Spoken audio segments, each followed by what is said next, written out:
with Kweku Annan, who is joining me on Zoom. There have been some calls this week for your boss, Kennedy Agyapong, to be removed from the NPP.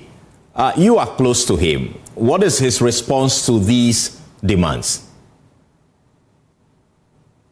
Well, Carlos, good evening to you, and good evening to Prof, and good evening to my Deputy General Secretary, a very hardworking one. Of course, good evening to our viewers. Before I give a response to your answer, permit me to share a brief insight relative to the show. You know, when I saw the flyer and I saw that myself and Prof are going to meet, I was a bit surprised. So I picked the phone and called him. And when I refer to Prof, I'm referring to Haruna, our Deputy General Secretary, not Professor Asante. Right. So I picked the phone and called him and wanted to inquire why we'll be meeting or facing each other on a panel like this, because in the ordinary course of things, I mean, I have been a party communicator actively since 2019. Usually the parent has always been the NPP, and so I was a bit intrigued and wanted to understand whether he knows more than us. And he was also a bit surprised why your editorial policy could pair the two of us. Of course, I mean, we are unable to question your editorial policy. Yeah, but you do know that you, for some time, you've been speaking for Kennedy Agyapong, and it is proper that we hear from you. You are his spokesperson. So at least that explains why you are here. Yes, and Haruna is also, of course, he's your Deputy General Secretary. He has some questions to answer with regards to all this that actually happened in the party. Yes, I understand. Yeah. But you see, I mean, it says some persuasive impression as though I'll be speaking differently from the NPP's position. Not at all. We just want to find out what Kennedy Agyapong actually makes of the happenings, especially with regards to what happened this week, the Ken must go, chant that happened at Alisa Hotel, and you have been speaking for him. So we'll be so glad if you can tell us how he feels about those calls. I do agree. I mean, if I had allowed me to land, because I was also even coming there. Okay. Except to say that whichever way, and no matter the editorial objective or the editorial policy, we have demonstrated on many courts that as a party, we love each other and we are one. And I mean, to buttress my point, I was even a bit concerned why, Kennedy made the donation around the 17th of June that brought this whole discussion and in town. And I was surprised why almost 2 weeks we've not given so much prominence to even the incubators that he said, but it appears just maybe, the media may even love us more than ourselves. So I said, well, Prof, or my Deputy General Secretary, let's attend the event, but whichever way, let's demonstrate to Ghanaians, demonstrate to the media, no matter how the media objective is, how the media even appreciates us. I don't know, but my video has been muted. No, we can hear you loud and clear. Very well. I mean, whichever way, how maybe the media loves us, but we also have to demonstrate to the media and the whole Ghanaians that no matter how the editorial policy objective is, as a party, we are united, and we believe in the supreme values of the party, and we must be more focused on our projecting our candidates instead of, somebody who just lost a flabbergasted election. But now coming to the substantive matter, let me also hasten to add that Kennedy Agyapong, like any other member of our party, has his views and his opinion. And in any democratic dispensation, especially like a party like NDC, we respect the views of every other person. And same respect is also extended to every other member. And so Kennedy Agyapong may say one thing, you may have a party person who may agree or disagree. That has always been the beauty of democracy. And the last time I made a certain point with your sister station, I think it was even the same platform, when I made a point that yes, strong parties are not parties without disagreement, but strong parties are parties that even beyond their disagreements, they are able to still achieve and champion their cause. Right. Agyapong is not perturbed. He's still a member of the New Patriotic Party. And let me also hasten to add, recently I have seen reports which attributes to his brother, lawyer Ato Agyapong, that Kennedy Agyapong has left the party. Thankfully, we have the Deputy General Secretary in your studios. I'm sure as of now, he's not received any official letter relative to that. We'll find out from him. So that should tell you that the reports attributed to Raphael Kennedy Agyapong may not necessarily be accurate. Yes, it was yesterday. Yes, it was yesterday. I attended a funeral with Kennedy Agyapong at Kobo Dumasi here. Kobo Dumasi. We literally spent the whole day together. I go home around 9 p.m. before I started watching the Ghana match. All right. And so far as he is concerned, he has not left the New Patriotic Party. He is still a member of the New Patriotic Party. Nothing has changed. Of course, I mean, we can also pretend that we've heard reports of sermons in the media regarding some petitions against him. That is very normal and very natural in every democratic dispensation. I will respect that. As of now, he's not had any invitation to that effect. I'm sure any invitation extended to him, all consequential decisions will be made to that effect. But I have confidence that even in spite of every disagreement in a democratic dispensation, a democratic party like the New Patriotic Party, there are structures to address it.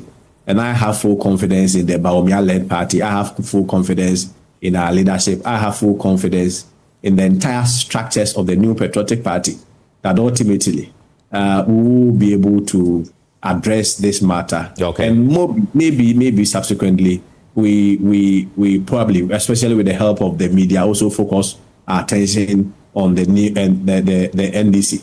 They promise, for instance, 24-hour economy. We will go into the NDC debate, but your boss is actually to face a disciplinary committee.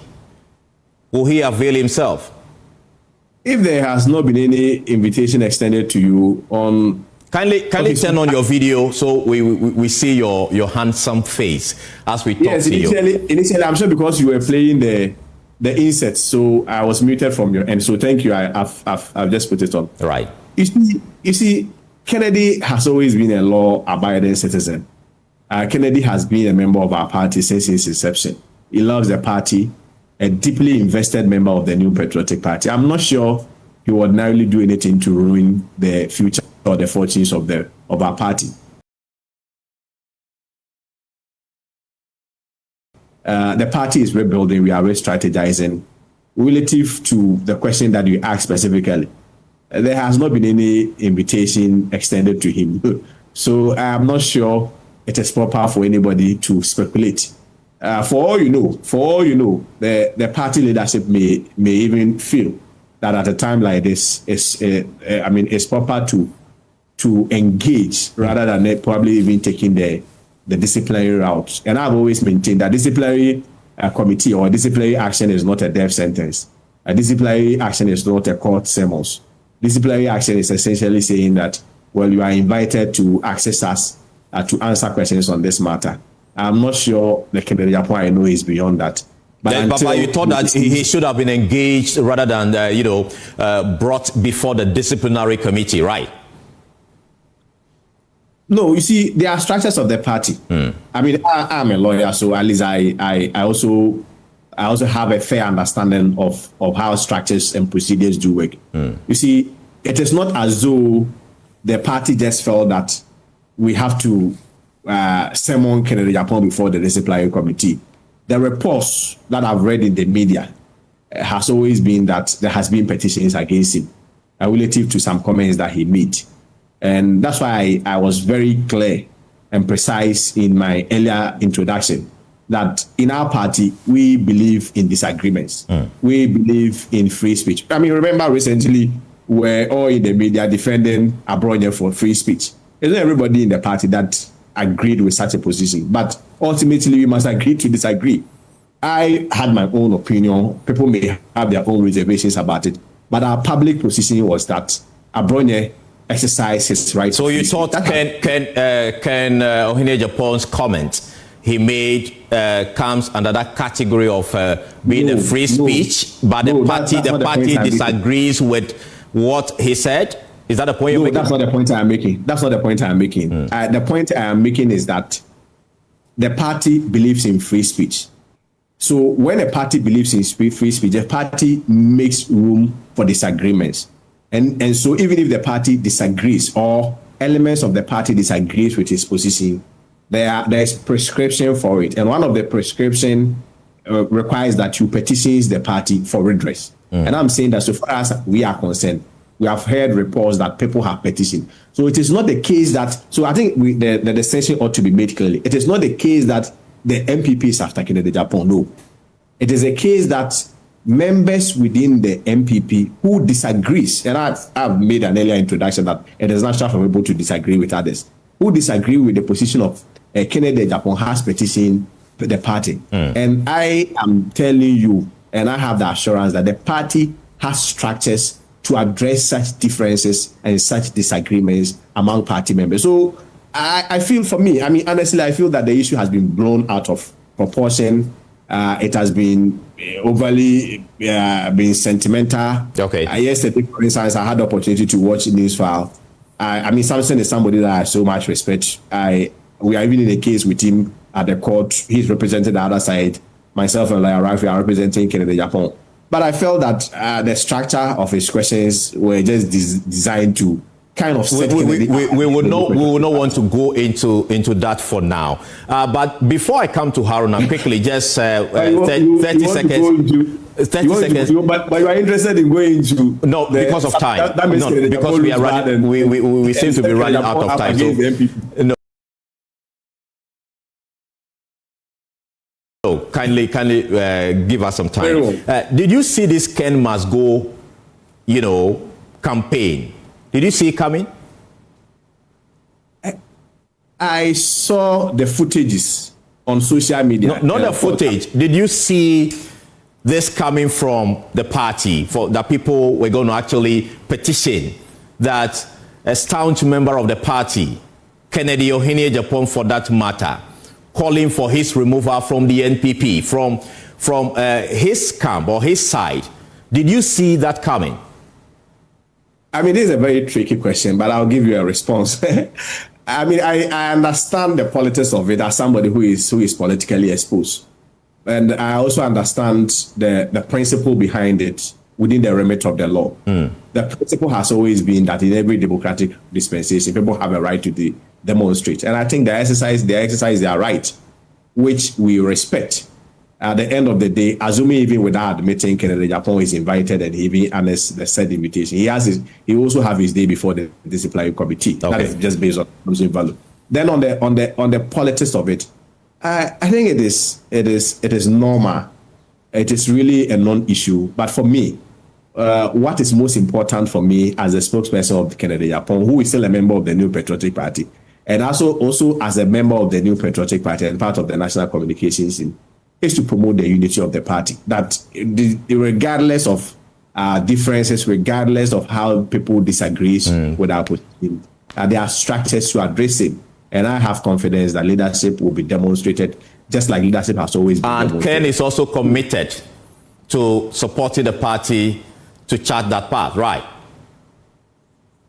You see, your question is an open-ended question. Can you make it close-ended so that I can give a response to you? Because you see, I'm just asking. You are speaking for Ken at the same time expressing your own personal views. So I just want to. No, I'm also expressing my views as a member of the New Patriotic Party. I understand, but we also want to pick Ken's views. Is it ready, and is it going to, follow through the process?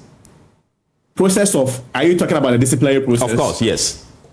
Oh, until an invitation is extended to him, I don't think it will be fair to speculate. That will be prejudicial to the process, if I'm minded to speak. Okay. Hold it. Let me come in studio to speak to your Deputy General Secretary, Haruna Mohammed. Grateful to have you in studio. First of all, how is the party taking all of this? Ken Must Go chant, you went to your next meeting, Alisa Hotel, chaos, and all of that. How did the party take this? I mean, when it happened the first time on Thursday?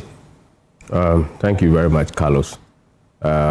I would like to say good evening to your cherished viewers, and good evening to Prof. Asare, and then my good brother, Kwesi Kwatin, Esquire.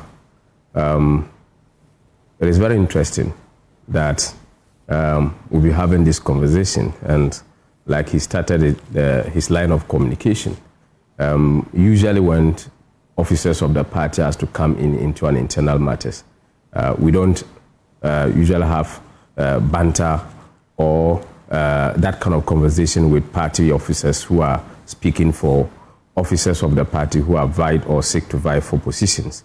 But in this particular situation, I thought that as an officer of the party, on probe, I was to come here to give clarity to the constitutional provisions and the procedure. I think that has been explained. So, yeah. So,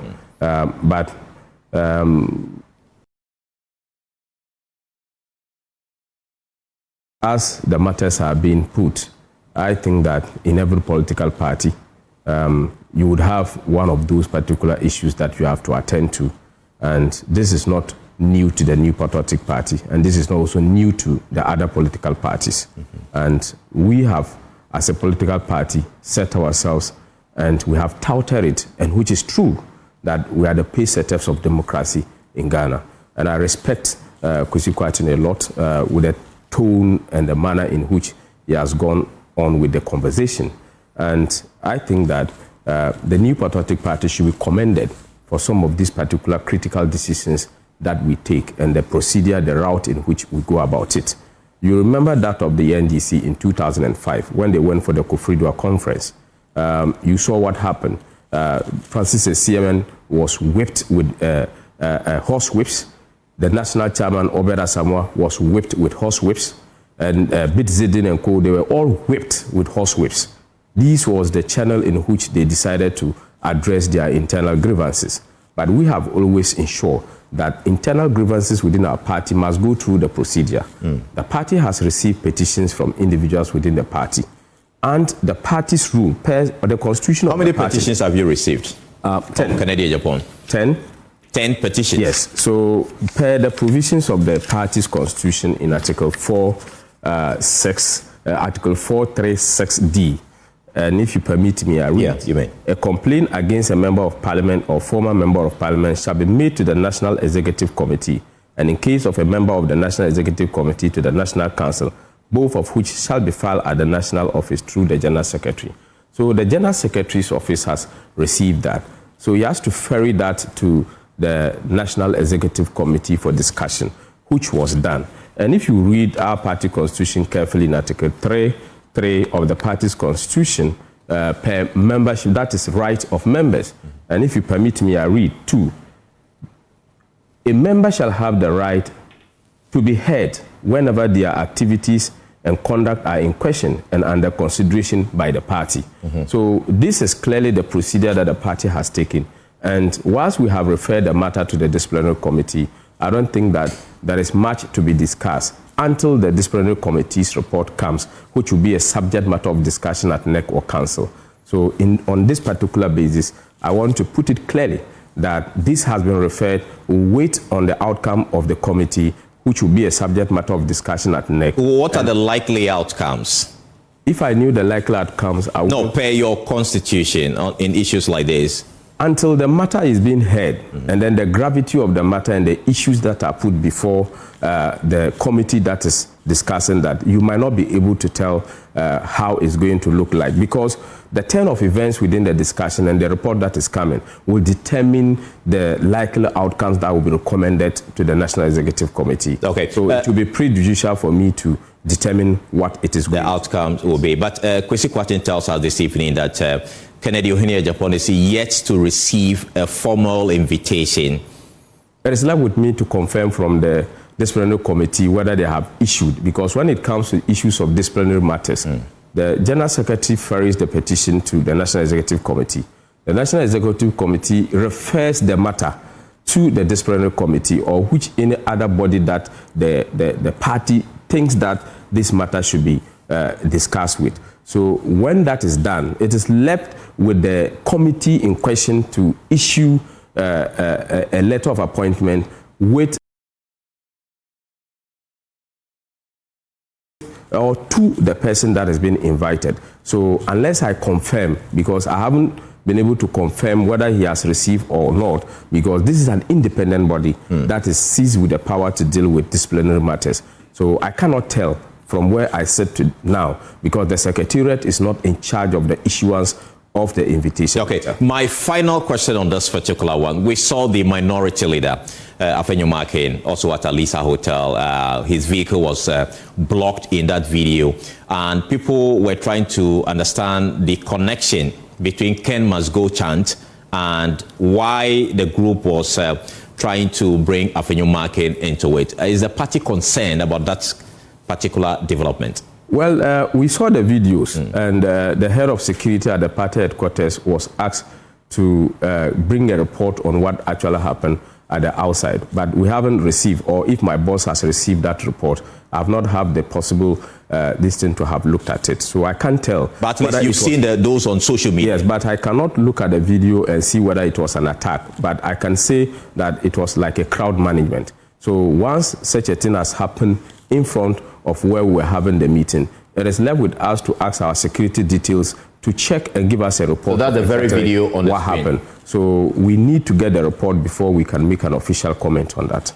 Okay, I'll come back to you for us to discuss the party matters, especially when it comes to nominations you've opened and your reorganization strategy. But let me bring in Dr. Asante. He is a political scientist and he's been in the game for decades and he understands all the dynamics. Doc, grateful to have you here on the probe. As a political scientist yourself, what message that the happenings regarding Kennedy Agyapong actually put out about the party's future, its unity, and all of that, from where you sit? Yeah, thanks for the opportunity. What I know from where I sit is that you have rules that regulate the conduct of people, without which you cannot have any meaningful party. But you must also, at the same time, look at the fact that when there are criticisms, you must be ready to accept them in good faith. From what Kennedy said, I have no doubt in my mind that it's one of the things that party members at a point in time would like to do by criticizing themselves. It is a useful tool that helps the party to set up well and move on. For me, that's how I see it. So when it becomes an issue that you must, go through the, disciplinary committee, then it becomes a different thing. But we are waiting to see what the disciplinary committee will come out with.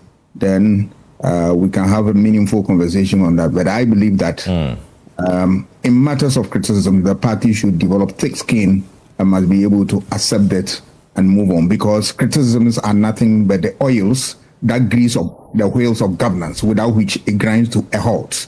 So you need them at all times. And those are the ingredients that you need in any meaningful internal democracy. So you think referring Kennedy Agyapong to a disciplinary committee is far-fetched?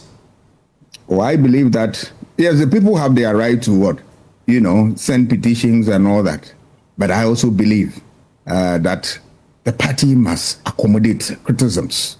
It is otherwise, if the party go wrong, who can right the wrongs? Criticisms are necessary. But the concern of party people actually is that such criticisms should be channeled well, not in a public domain. What do you think? If they don't want it in the public domain, what else do they want? I mean, sometimes these things are difficult, but the frontiers of democracy, they do that. We saw PC Ofori. Sometimes he speaks very tough, but these things are the foundation on which NPP was built. People speak their mind. I recall in many years when Akufo wanted to contest, people took him on a number of issues. Yes, but the resilience of the party relative to these things give the party the strength that it needs. So I'm a bit let me put it this way. I'm a bit worried about such development because NPP that I know, they are not afraid of criticisms because they are prepared to embrace it and use it. So when something of this nature happens and we go on this route, it becomes a difficulty. But hey, they have the rules and they want to apply the rules. We are waiting. Now tell us, what would Kennedy Agyapong's exit from the NPP or his expulsion from the NPP mean for the party's unity towards the 2028 election? If the disciplinary committee takes a decision after the 2 weeks that Ken is being expelled for, say, a year or two, what would be the consequence for the party's unity towards 2028 election? I'm not a spokesman for Mr. Agyapong, but Mr. Kwateng is. But what I know is that Mr. Agyapong, the party will not throw him out. No. He is such a big fish that it doesn't matter the difficulties. I think they can talk in closed doors and then resolve whatever differences.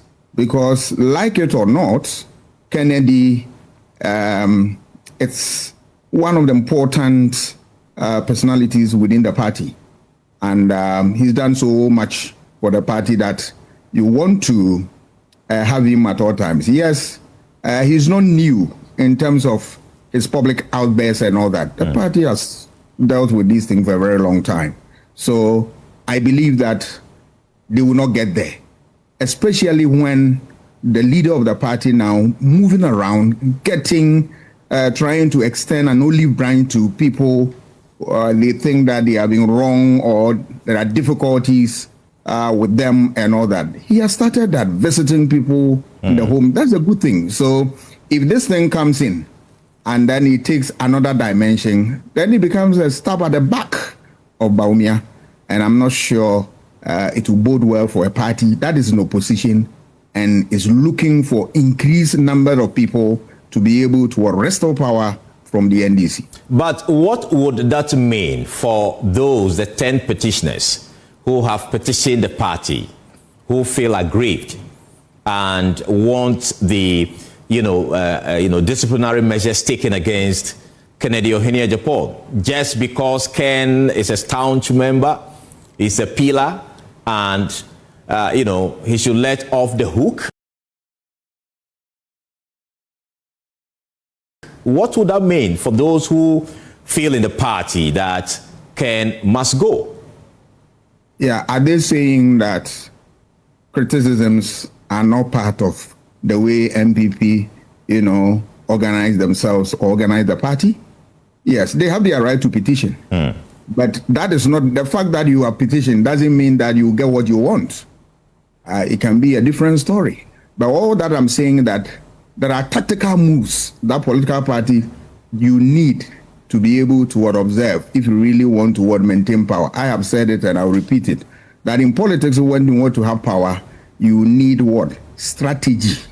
You need strategy. Okay. So some of these things you need to tread cautiously. You remember when Alan left, there are a lot of talk, nothing will happen and all that. Talking about a game of numbers, even one can change the dynamics, because remember, you are looking beyond 50%. So every single vote counts a lot. Yes, you want to maintain discipline, but at the same time, you are careful as to how you want to handle the way things ought to be done within the party so as not to rock the boat more further. So I believe that it is a learning curve for the party. We want to see how they respond to that. But I know that a mass party as the NPP, they will be able to weather the storm and come out with something meaningful that will stand the test of time. Yeah.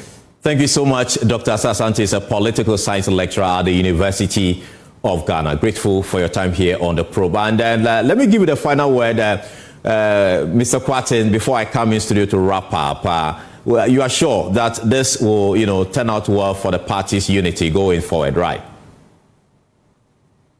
Oh, yes. I mean, we disagree to agree. And like Prof. Asante said, the NPP has always been noted for that. And that has been the basis upon which the NPP has been built. A party that accepts secretarism, a party that accepts disagreement. Of course, it doesn't also mean that if a party accepts secretarism and disagreement, it doesn't also have its own rules. The party has its own rules.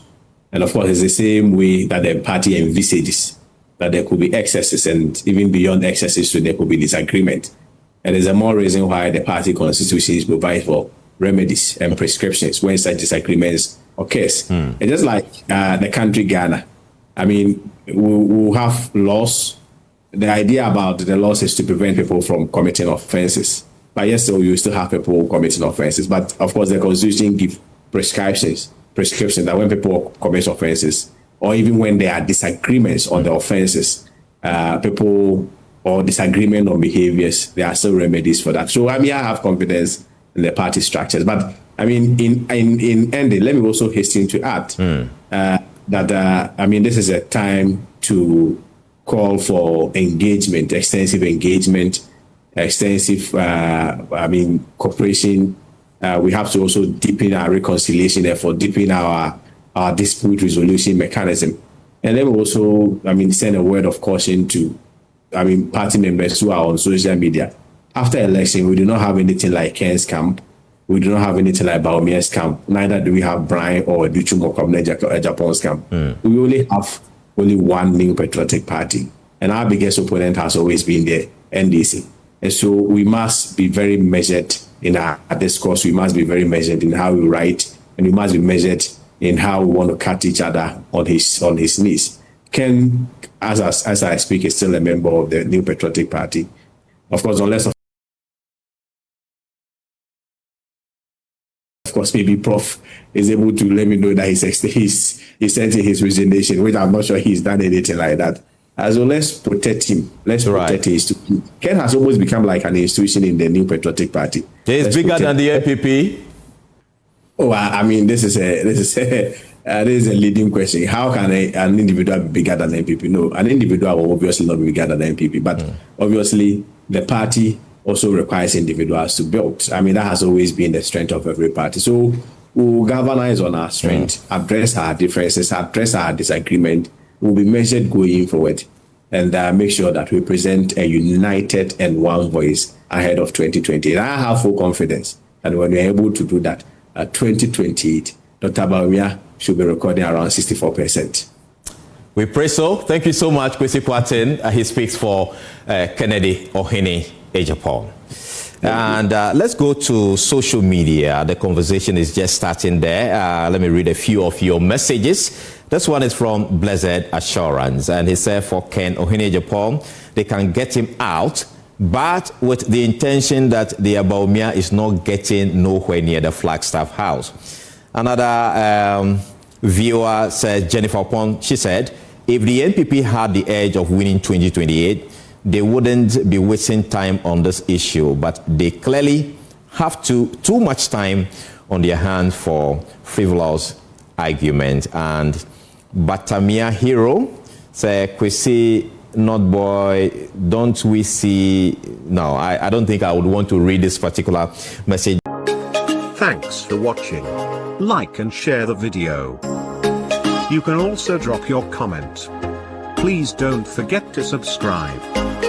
Click on the bell to turn on the notification.